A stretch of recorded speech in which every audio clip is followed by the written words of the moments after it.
Led's injured. Nah, shit. What are you doing here, man? Who let this guy back in? Come on. I told Basketball I warned you. He didn't warn me. I didn't warn him. He didn't tell me anything. Oh, that's his fault. Good to see you, man. How you been? I'm good. I didn't start yet. I'm waiting for you guys. Led, go ahead, man. We know we don't want to start without you. Nice sneakers, bro. Oh, thank you. Was wicked. Yeah, I like it. Hey, yeah, Coach, we can just start with the injury updates. Got a lot of. Not a lot of new updates. You know, obviously practices today, and we'll go out there and we'll get a big feel for how people are. But you'll get Troy back out in the grass. You'll get J.D. Bertrand back out in the grass to finish that final part of everything he's trying to clear. You'll get, obviously, Nate Landman's going out there. All those guys are rolling. So we'll see where they're at from a physical standpoint after practice.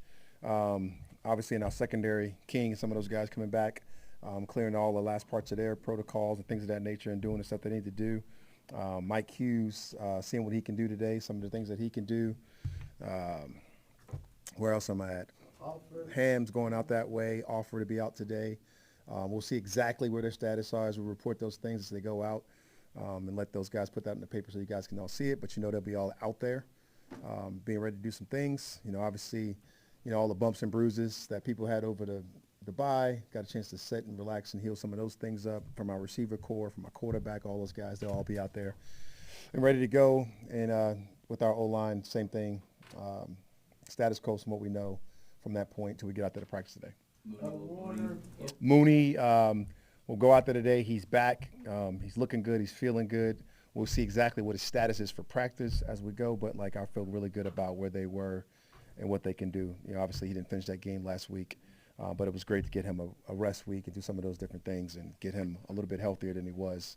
So he's definitely that, just not at the point of we'll give you what he is today when we put the status out.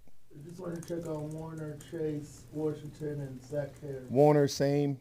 He'll be out there clearing all the last parts of that protocol, you know, with the contact things of that nature. Who else should say Chase? Chase, Washington. Oh, he said Chase. Casey. Casey. Casey, same as Warner. They're on that same spot. And then Zach Harris will be out there dealing with all the stuff that he dealt with. Pretty extensive list there you got there. Where you at with Helens? Not yet. Slow to go. Still, you know, out and doing some of the things that he's been doing. Not yet starting his weeks of potentially coming back yet. Not yet. And then I looked at, we talked about penalties on Monday and self-inflicted stuff. Y'all are 673, sixth least in the league. But Awesome until you cross the 50. Oh, okay. Okay. Right, so when you look at the detail of it all, it's like, hey, you're moving the ball, Mm-hmm. you get to the plus. That's what I kind of said. I think I said plus territory. Okay. I'm not exactly sure what I said, but I said something to you like that. As soon as you get, I didn't mean, as soon as you get in the plus territory, that's when we've had self-inflicted wounds to trying to stop drives, you know, forcing you to kick field goals or being able to stop plays. Like the two in particular that just jump out of mind was the two that we had in the first drive of Denver, you know, the one on Drake that got a ball to the one and the holding that we got. I can't remember which guy. I think it was Bergeron. Got right there inside the, you know, once we get in the plus territory. And it's kind of happened the last couple of weeks. And that was just something we wanted to shine some light on in order not to kill ourselves and stop some drives. But we've been pretty good from an overall standpoint of penalties led. We kind of talked about it a lot. Really felt good about those things. We just talked about the concentration ones and the lack of discipline ones, the two that we talked about. You know, we haven't had the lack of control one since Philly, and I'm very pleased with that, you know, other than the one we had on special teams the other day when you pulled the guy off, which really was just a bad mistake by us. Do you expect Dahlman to start this week? Because I know last one you felt good about him. I do feel good about Dahlman starting this week. Obviously, I hate to tell you that and lie to you before you go to the Thursday's practice when you get a chance to really see it, but, you know, just guessing, yes. Now, don't hold me to that and yell at me next week, but yes. Raheem, only 23 points in the last two games offensively leading up into this one. What needs to turn around there? It's kind of what we talked about. You know, we got to get things going, not eliminating ourselves from stopping ourselves when we get into the plus 50, because it hadn't been the yardage. It hadn't been the people getting the stuff. It hadn't been the production from the offensive standpoint. It's my whole sell on stats for losers, T, right? Right? You got to score points, man. Like, you can't kill yourself and stop drives and do those things. So the lack of that is the penalties that we had on the plus 50, right? You like, how do you get points? You score touchdowns, right? You got to get out there and score touchdowns. We got to be able to go back to doing that. So that's some of the focus that we've had from an offensive standpoint of going into the bye, being able to focus on those things and be able to get some of those things back. And then also, obviously everybody's dealing with the bumps and bruises. So being able to get some of those people back and playing at a healthier level and a healthier tick will always help us. Anything else? Matthew Judon, I imagine you're not getting what you expected out of him. How do you fix that? How do you change that? You got to keep trying new tactics, right? We've done different things, right? So when it comes to limiting spots that you play, making it specialized when you're playing, when you're going out there, trying to make the player as most effective as he can be, and we will continue to do those things, right? We will push him as far as we can take him. We'll take him all the way to that point to get the production that he wants and we want. And I believe he still got it in there. I think, it's a process when you go to a new team. It's a process at times. You got to fight through some stuff. You got to find out a way. We got 6 games that's guaranteed on our schedule, and I look forward to him really helping us out down the stretch here and really being a contributing factor. I can't sit here and tell you that we've gotten what we want out of him. No, that'd be an absolute lie, and I won't do that. But I can't tell you that he's gotten what he wants out of himself, right? And I think the guy's a self-motivated, self-driven guy that wants to go out there and be productive and do the right things for his team, because I know he'll put in the effort. I know he'll give me the things that I want. Very thankful for those things that he has contributed to us, but we're definitely, to be quite honest, we're looking for more, and I know he is also. With tomorrow being Thanksgiving, I was just curious, some things that you're thankful for. Man, it was so funny. I was thinking about this for my team meeting tomorrow. To tell the guys, I'm thankful to be the head coach of this football team because of where we're at, the position that we're in. I'm thankful that the guys I get to coach and get better. I'm thankful for the guys that have shown me things that I didn't even know they had. And I'm just thankful for the guys that I get a chance to work with every single day within this organization, including you guys. And it's hard to thank D-Led, but I'm definitely thankful for having him. Coach, how important was it to have the bye at this time to kind of reset for these last 6 games? Because it's a pretty tough look at the 6. So funny. I was talking about the other day. I was like, it's no perfect time to have a bye because they always change every single year and whatever the case it is. But we certainly needed one, right? You can just listen to D-Led's list over there, and you can know that we needed a bye. And I don't know when the perfect time would have been for it. Probably before we lost the 2 games. But you definitely go into it saying, man, we needed a bye last week. We certainly needed it. There's no doubt about it. You don't want to make excuses for those things because you got to find ways to win those games. And I think the most important lesson out of that is that we're going to get back into that position, or we want to be back in that position where you play that many games in a row coming up here soon. So, hey, if that happens, man, we better find a way to win those football games. And, because nobody's going to care. Led's going to pull out that big marker, and he's going to highlight those guys that are injured, and we got to talk about them, and we got to find ways to make this thing work and make this thing go. J.K. Dobbins is expected to be out. How does that change your view on the Chargers offense? This thing is led through a physical standpoint by Greg Roman and Harbaugh and what they've done wherever they've been, right? They are going to run the football. They haven't been probably as effective as they wanted to be in their run game, but that is not going to persuade them or stop them from trying. And that is not going to limit the amount of attempts that the next running back gets, whether it be Gus that they've been with before in Baltimore, or whether some young guy that's going to be upcoming that's going to go out there and get the carries that takes away from Dobbins. But the mindset and the belief that they have in what they do, and he's just done it everywhere, whether it's been Michigan, like we talked about, or whether it's been coming back to the National Football League and him doing it to Chargers. And it's got the success rate in the wins column, more importantly, which is, I'm sure, all he cares about, right? He probably won't say it as fluently as I said with Stats Are for Losers, but he's absolutely going to go out there and try to establish the physical dominance in order to put us up in the best position to win those football games. Kirk is a guy that can be very hard on himself. Oh, man, who you telling? And you give him an extra week to kind of marinate with that. Do you have any conversations with him? Hey, it's... Kurt is awesome, man. He's probably one of the more fun people that I've been around coming off buys or mini buys or whatever the case may be, or just anything, going into anything big. He puts his thoughts together. He sits it down on the paper. I'm sure he consults with Julie, his wife, and then he's able to come in and absolutely attack whether they're issues or things we do well, things he wants to keep doing, get a State of the Union from me, whatever the case may be. He's awesome in those ways because he's really everybody wants to have that relationship with their quarterback. And Kurt won't let you not have that relationship with him, if you know what I mean. He comes in regardless, and you're able to sit down with him and talk with him. So whether it's myself, whether it's Zach, whether it's TJ, whether it's sometimes it may include Terry, sometimes it may include ownership.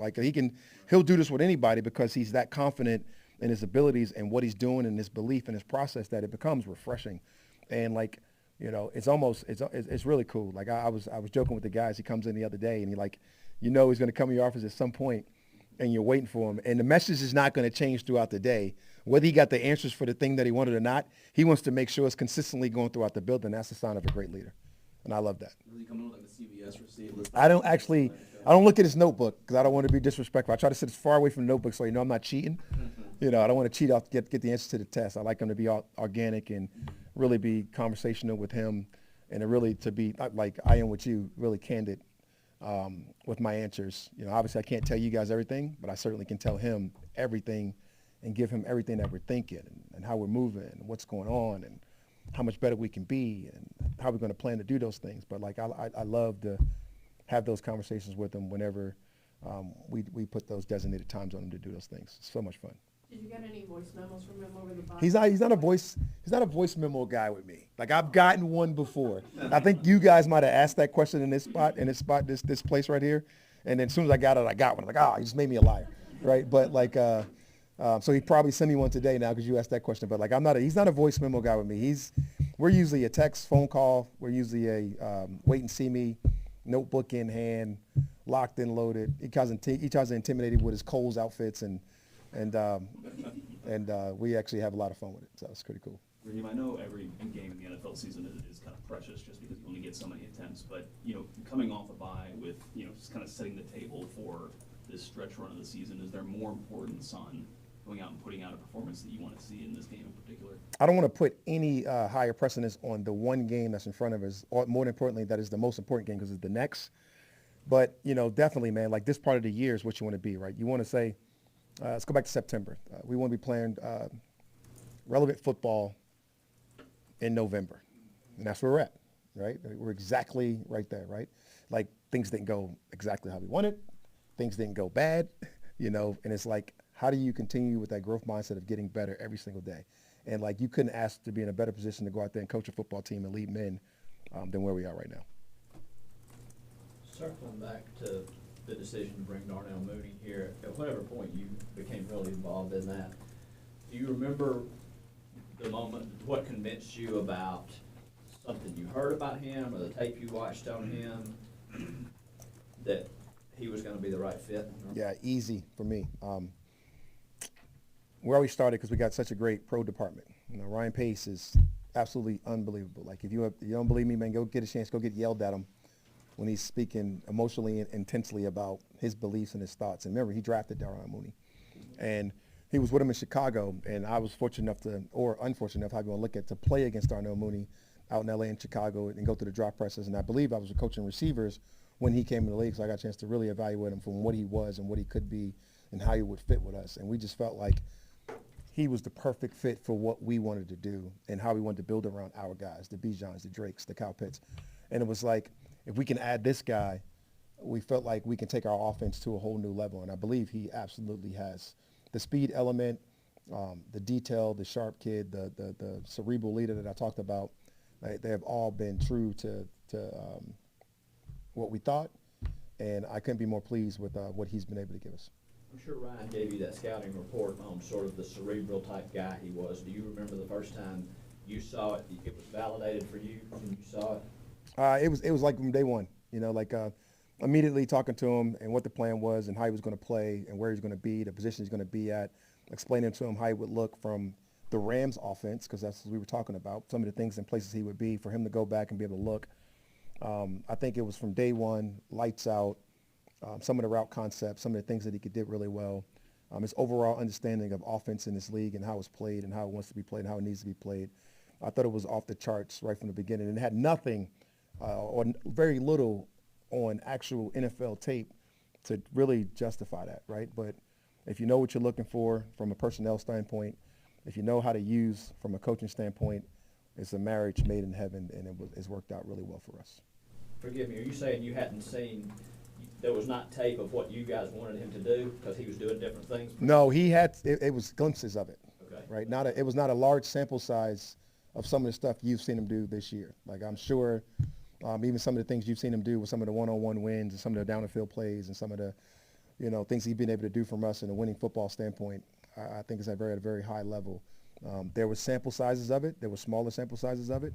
But, like, you had to anticipate some of the stuff, and it really worked out for the guys and what we've been able to do. Obviously, Ryan's seen a lot more of it because he was there with him at practice some of the guys that was doing some of those things. Obviously, myself and Ike, I got a chance to see a lot more of it because we evaluated him coming into the league, and you have projection on what he could be then, what he could be then, and now he's getting a chance to showcase it on the NFL level.